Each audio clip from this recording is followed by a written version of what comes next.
This is a Squiz podcast. We're your shortcut to being informed. G'day, Kate jumping in here to give you a quick reminder that we have a News Club survey open at the moment. We'd really appreciate you taking the time to complete it. It helps us a lot to answer questions advertisers have for us on who you are. And as you know, while this podcast remains free, advertising is how we keep the lights on. So if you have just 1 minute, a link to the survey, it's just 8 questions, is in your show notes.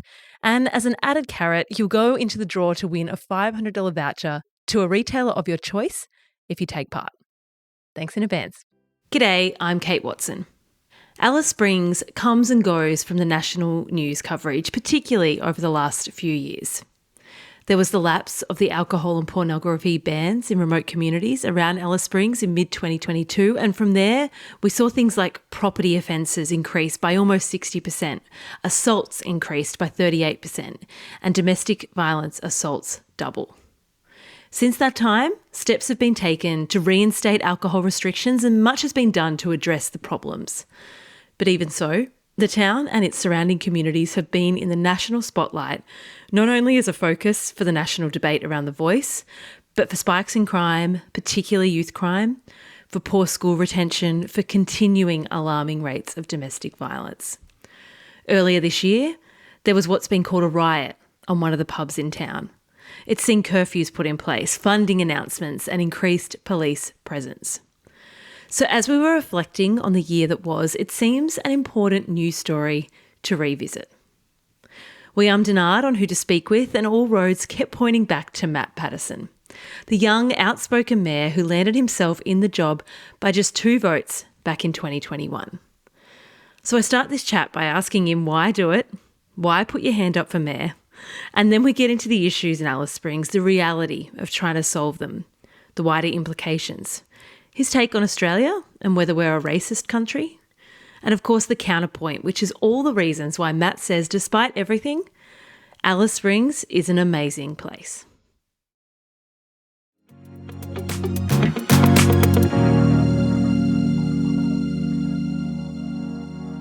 Matt, you grew up in Alice Springs. You're raising your family in Alice Springs.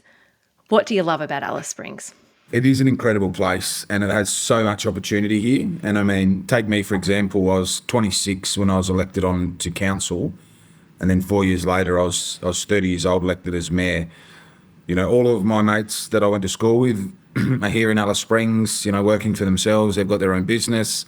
My wife's started a business here. So it really is the land of opportunity. And, you know, the community spirit here in Alice Springs is something that, you know, I love, and it's what's kept me here for 30 odd years. And, you know, I think it's what keeps people coming back and what keeps people staying in Alice Springs. So, you know, whenever something happens, whenever there's a crisis or someone hurts themselves or whatever it is, the town really rallies together and, you know, we all get behind one another. And, yeah, it's really what we're a big country town, and it's what the fabric of Alice Springs is.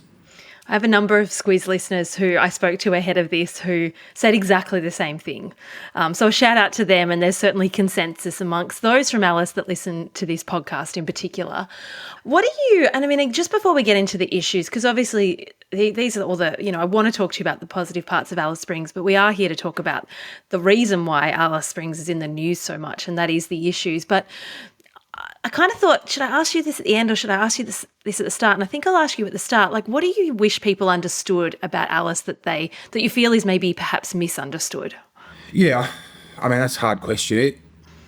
Alice Springs is an amazing place, and like everywhere, we have our challenges, right? It is like everywhere, but what happens here, we need to talk about as a country because it is in your face, but also there is times when it is the most amazing place in Australia, and when people are in the CBD for events, or, you know, we had a few thousand competitors here for the Masters Games, that's the positive things out of Alice Springs, and that's what we need to get people out there. Say, hey, yeah, we do have our problems and we're in a bit of a bubble here. Not saying that the problems don't exist, they certainly do exist, but also we actually need you to come here to help business, to help tourism. Otherwise, these problems are going to grow and grow and grow, and more businesses are going to shut their doors. So we need people from around the country especially to come into Alice Springs. And, we do see that over, that April to October period is our tourism season. So I'm sure people, when they hear this, they might want to come for, some special events next year, such as Parchima and Fink and those sort of things. I'm actually going to ask you at the end, what is the number one event you would recommend to people listening? And so please park that and have a think about it while we chat. But I do want to ask you about, you, I guess, as you sort of said, you became deputy mayor very young. You joined council very young, became mayor at the age of 30. Why? Why do it? I ask myself that question every day now. When I was growing up, I was always captain of the footy team or the rugby team. I was president of the cricket club at a very young age. And timing's everything, right? And so we had Q&A here one year, and I asked the question, and I think it was Virginia Trioli said, that's the question of the night, because I got a big standing ovation. And the question was just about airfares. And, it was, and it still is to this day, more expensive. My wife and I going on our honeymoon, it was more expensive to go from Alice Springs to Adelaide return than it was from Adelaide to Croatia return. And people are like, well, this is, a real issue. I'm walking out and the council elections were 12 weeks away, I think, and lots of people said, I'd already been tapped on the shoulder and didn't really think about it. And I said, well, maybe, strike while the iron's hot, and put my hand up. And there was not many young people on the ballot list. I mean, in 2017, when I first ran, I was the youngest person on the ballot out of all the councillors and mayoral candidates. And then in 2021, I was still the youngest. And so, I want to be able to get young people into politics, because the way I view it is I want to be here to make changes for the next generation, including my kids and, other young people. And that was sort of the main driver of just how can I help increase livability here. And I think you can do that being inside the room rather than just throwing stones from outside of the room. And look, it was pretty tough. I mean, I take my hat off to anyone who's willing to put themselves out there, because it's pretty full on, but it was a great experience. And luckily enough, I was elected. And then in 2021, I said I wasn't going to run for mayor, and my wife had just started her business. And then really late in the piece, I said, sorry, Caitlin, I'm going to run. And she wasn't real happy with me, but I think she's moved on. And then, it was just about how I can help increase livability in the community and build some infrastructure, especially for young families. The average age of Alice Springs, right, in the latest census, the average age of Alice is 34. So we're quite a young community, and so we need some infrastructure for young families as well. And that was it, and that's how I got into it. You say she's moved on, not moved on from you. You are still married. Yeah. Yes. Just checking. Yeah, we are still married. Just moved on from the fact that I ran for mayor. And just turning our attention, I guess, to the national news, and which is obviously what we cover at the Squiz. What does it feel like for you? And I know you can't speak but on behalf of everyone in Alice Springs, but the national attention is nearly always negative. What is that experience like for a town like Alice Springs? Yeah, I mean, it is tough, isn't it? Like, there's a balance, right? There's certainly a balance around the message that gets out there. And I don't mind media reporting on it if it's fair and just, but I also don't think that we need to be the pin-up, town or city as such for whatever the agenda is for politicians or media or whomever it may be. So I certainly think it's a balancing act. Now, what we were going through last year and the last few years has been, it's pretty confronting. And to put that in perspective, that's happening in Alice Springs all day, every day. I mean, in the heart of the country, I think the rest of the country actually needs to be made aware of what is happening here. And whilst it's not pretty, it is important to know. But as I said, it is a balance. But what we need to do is to make sure that while we're saying we've got our challenges, it is a balance of saying it is an amazing place. And, don't do this or don't do that, but come to Alice Springs and experience what you want to experience. And There's the cultural aspect. There's a lot of things that you can get in Alice Springs that you can't get anywhere else, and that's what we need to start promoting. And whilst Australia seen it as being quite shocked, it can be fixed, and we will be the comeback kid, and then everyone will be going, wow, Alice Springs is an amazing place. I was interested in obviously we're already talking about youth crime as one of the big problems and the big problems that we've seen looking from the outside in. When this flared up again at the start of the year, and I'll repeat a quote back to you, and who knows, you might have changed your mind on this, but I think it was in the NT News at around March, you said there's been years and years of social policy on the run, dumb decision after dumb decision, the community's fed up. Is there any examples of those dumb decisions that you reference that you can give? Did I say that? I think so. Believe so. It sounds like something I would say. I still agree with it, by the way, if I did say that. Whoever said it, it's a very good quote. Well, unless the NT News is wrong, but... well, that wouldn't be the first time they've misquoted me, but I think I do remember saying that. I think that the premise of the article was that you appeared really frustrated. I just think it's just interesting just to explore where that frustration came from and what some of those examples might be for people. Yeah, so one of them was the lapsing of the Stronger Futures legislation, and for people who might not know what that is, it was a revamped intervention. So the intervention went from 2007, 2012, and then Stronger Futures went from 2012 to 2022. What that involved is no pornography and remote communities. They're effectively restricted zones for alcohol. So if you lived in these restricted areas, you couldn't purchase alcohol. And the way that that was captured is we have to scan our licence. So we have two sort of ports at the police, at the bottle shops. One of them, we have a police at the front door where you show your licence, and they can ask you where you're going to drink it, who's you're going to drink with. And then the second point is you actually scan your licence when you purchase it, and that would show up whether you're on the banned drinkers register. Now, to get on the banned drinkers register, it's usually, you can self-put on there, but also if you commit a crime under the influence of alcohol, you'll be put on there. Now, we had that for 10 years. Then overnight, it just lapsed, and we had 10 years to plan for it. Nothing was in there. And then what we seen was absolute carnage in our town. I think the politicians actually forget sometimes why they're there. They were playing politics with it.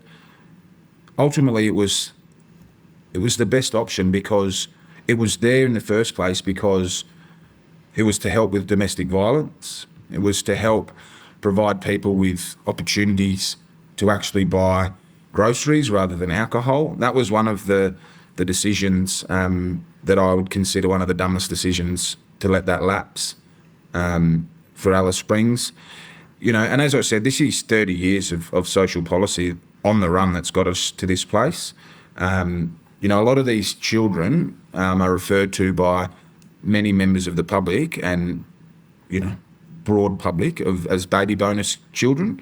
They're in that generation where the stimulus was, well, we're going to give everyone $5,000 for having a baby. And now we've got a generation of $5,000 baby bonus kids that unfortunately haven't been brought up in a world where, they had the loving and caring homes like, most other people are lucky enough to have. It's an interesting point about the generational thing, like I'm trying to figure out the way to ask this question, but I guess if it is generationally embedded, is it intractable, these issues? We just need to make those changes now for the next generation of kids, so this isn't a continuation. And, having 30, 40, 50 kids walking around at 2 o'clock in the morning, ranging from the ages of 4 or 5 to 13 together. I mean, if that was happening, if they were blonde hair and blue-eyed in Perth or Sydney or Melbourne, would we be approaching it differently? And then because they're Indigenous kids, well, we still need to wrap Indigenous kids up in cotton wool and say, as a society, this is not okay, and we want you to be, a part of our community. It's not us versus you. We're all in this together. So what help do you guys need for us as a community to help you?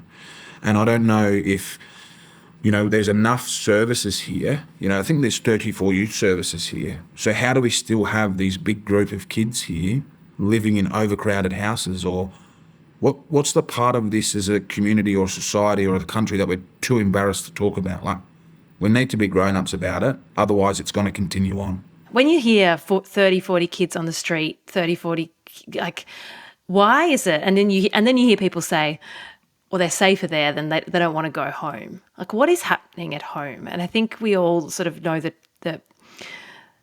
broad strokes, but I think it'd be interesting to hear from you, like, why don't they want to go home?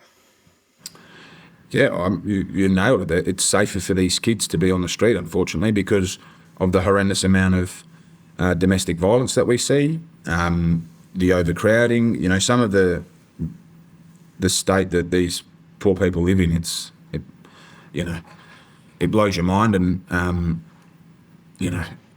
I think that alcohol is a real issue, and we need to be better as a community in managing that, noting that it's a legal product. Like, you should be able to have a beer after work, but if you can't do so responsibly, then you shouldn't be able to. And I just think a lot of it is what is normal to these kids. This is just normal, and I think living in Alice Springs, you become a lot, desensitised to a lot of issues that you don't see elsewhere, and I think that's a problem in itself. But yeah, ultimately there is a huge amount of overcrowding, as I've mentioned a few times here today, and the domestic violence and the rate of domestic violence is just, it's staggering. And our prisons are full. They're using their watch houses, the police watch houses, as prisons at the moment because there's nowhere to put anyone. So, I'm glad I'm not in Darwin trying to see how to figure it all out, but it certainly needs to be, all addressed all at once. I guess that's probably a good time to throw another quote back at you. It was in reference to you calling for an audit of social services, but you said, I don't think that's actual rocket science to have an audit. If you're paid to deliver a service for youth and there's 100 youth on the street, well, someone's not delivering. I come from a construction background. If you're paying for a 4-bedroom, 2-bathroom house and you get a 3-bedroom, 1-bath, well, you don't get paid. Is that what you're referring to there? It's just some services just aren't delivering, and how do we actually assess that? Yeah, that's one of my favourite quotes, because it's so straightforward, isn't it? It makes so much sense that, there are so many social services here, and the problem is it's not all down to them. So there's 34 services here. That means you're paying 34 general managers, 34 receptionists, 34 rent bills, 34, I could go on, right? But all of a sudden, all they can get is 1 or 2 years of funding, and then the contract stops. Then they've got to rebid. And it's really sort of this, they're all up against each other, where they sort of can't work together because the system doesn't allow them to work together. So you need to go back to the drawing board and say, well, what do we want to achieve here? This is where we are now, this is where we want to get to, and what services have we got? I'm telling you right now, we don't need 34, because there's, as I said, some of them are doing well. Some of them are just there to get their paycheck and move on. Which is sad, because it means that we're failing kids. And if government keep throwing money at them because they're scared of the pushback, well, then they're going to fail as well.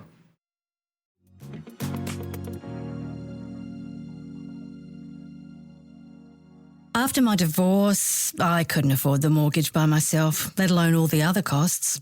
Hosting on Airbnb was the only solution that kept me afloat and allowed me to stay in my home. It keeps me busy, especially on top of 2 other jobs, but hosting gives me independence and control over my future. Hosting on Airbnb has become a lifeline for many Australians. That's why we want to work with governments to find solutions that benefit the whole community. Find out more at airbnb.com/stronger together.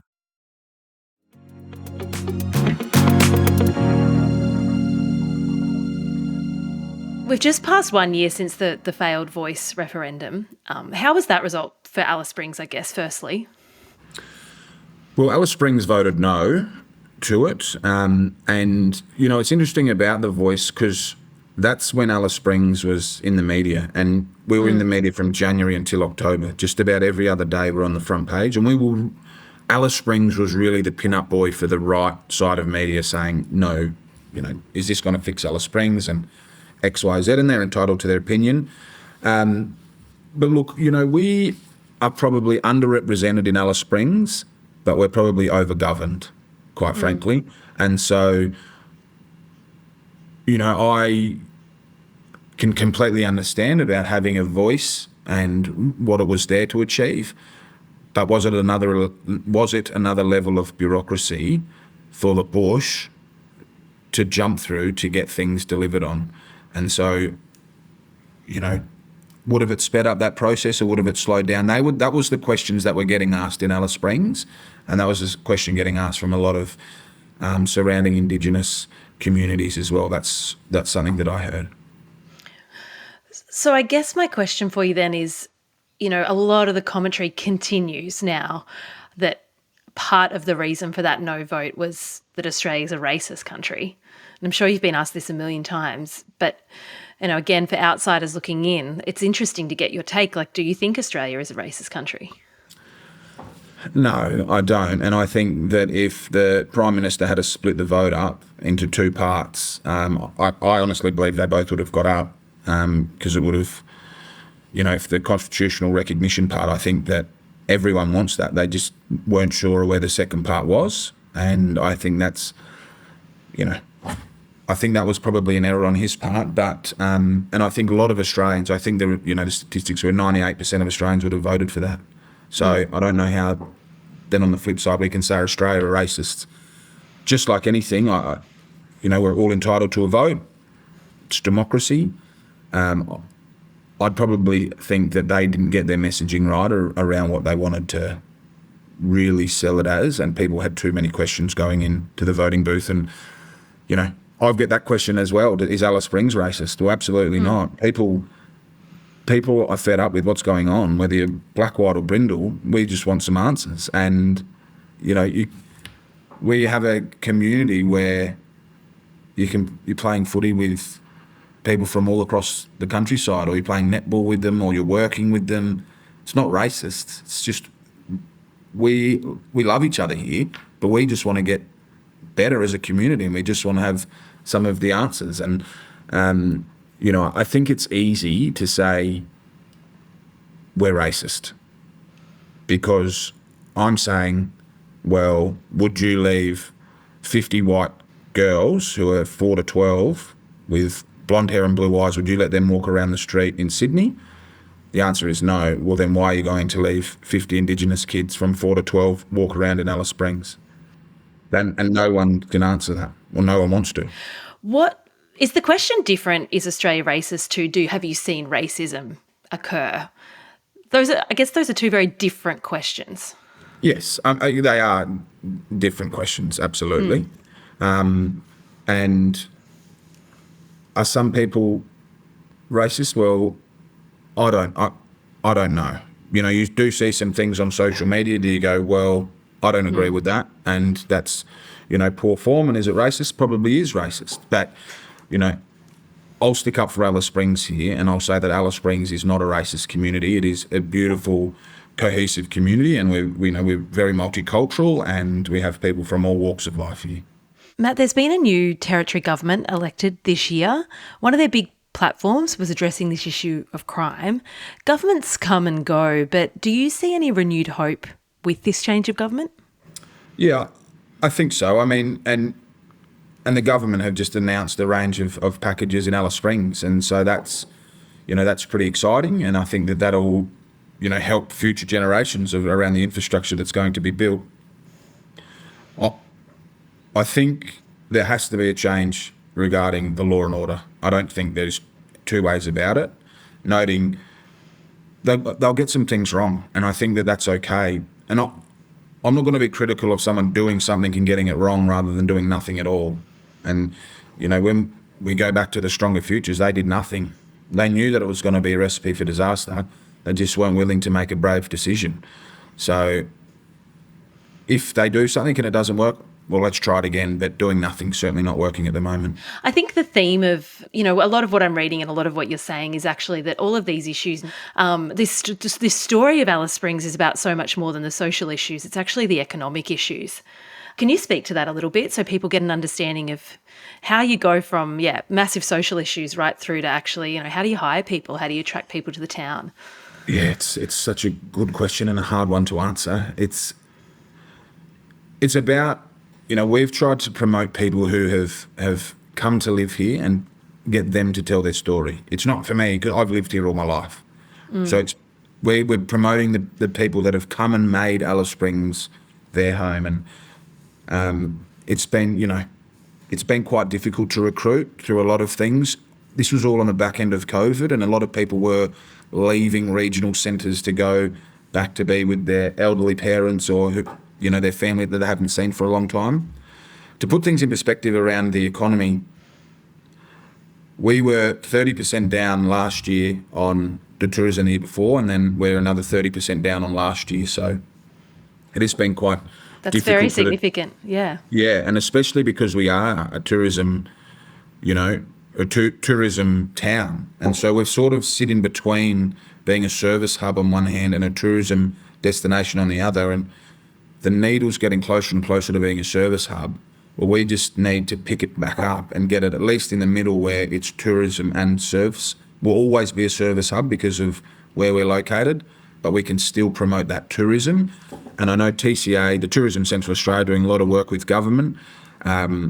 Just recently there was an announcement for a new tourism information centre here in Alice Springs. So that's obviously part of the package, and a new National Aboriginal Art Gallery that's going to go down here, which is, a couple of $100 million. So there are things on the horizon, but we just need to get there and make sure that we can support business while, these changes are coming. So I assume it's so hard to get people to want to be here. But, as I've said, if you're a builder, there is building works for days. There's health assured building. Like, there's something for everyone to do. If you're in Alice Springs and you don't have a job, it's because you don't want one. Yeah, and as you speak, I'm thinking, people listening, they might want to help. I guess this is what you're saying is the best thing they can do is consider moving to Alice Springs. That might be a stretch, but a trip would be a good start. What should they put in their calendar? Well, it really depends on what you're into, right? So we'll start at the easy things. We have an AFL game once a year where you can drive down. You can do that. We have the Fink Desert Race, which is, Australia's most amazing dirt bike race. And that's incredible. It's a couple of days of camping. You get the motorbikes, the buggies, huge. People from all over the world come to it. Massive event. If you're not into the sporting environment, then you've got to come for Parchima. Parchima is a light show once a year. It goes for 10 days over Easter.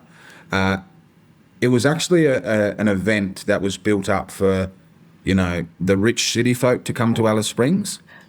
But what they've found with all the bookings is that it's actually young families. Right. And a lot of families will, they're taking their year off in their caravan, they're travelling around the country. They're the ones that are coming through the gate, and it happens at the Desert Park. It is one of the most amazing things you'll see. We light up the ranges. It's a absolutely very special event. They're just three. Could keep going. There's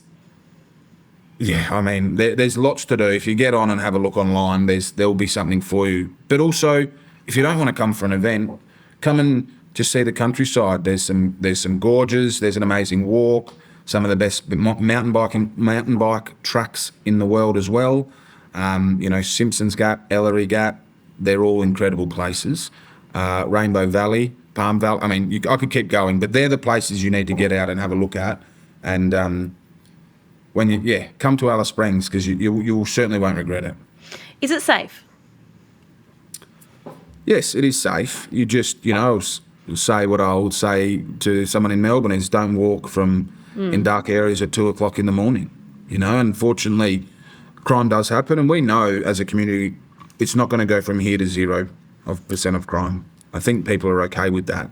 It's just the level of the crime and what is happening. But when you're here, of course, just be just be smart as you would be anywhere else. Are the flights any cheaper since your Q&A appearance? No, they're not. It's so frustrating.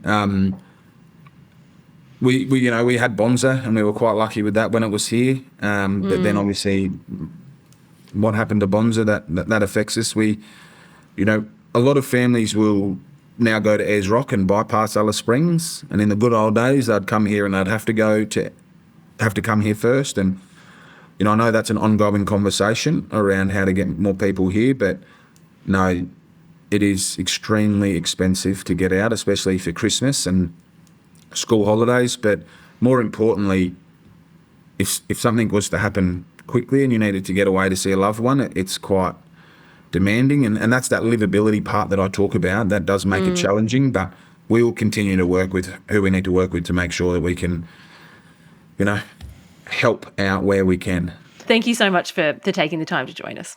All good. Thank you. Thanks, listeners.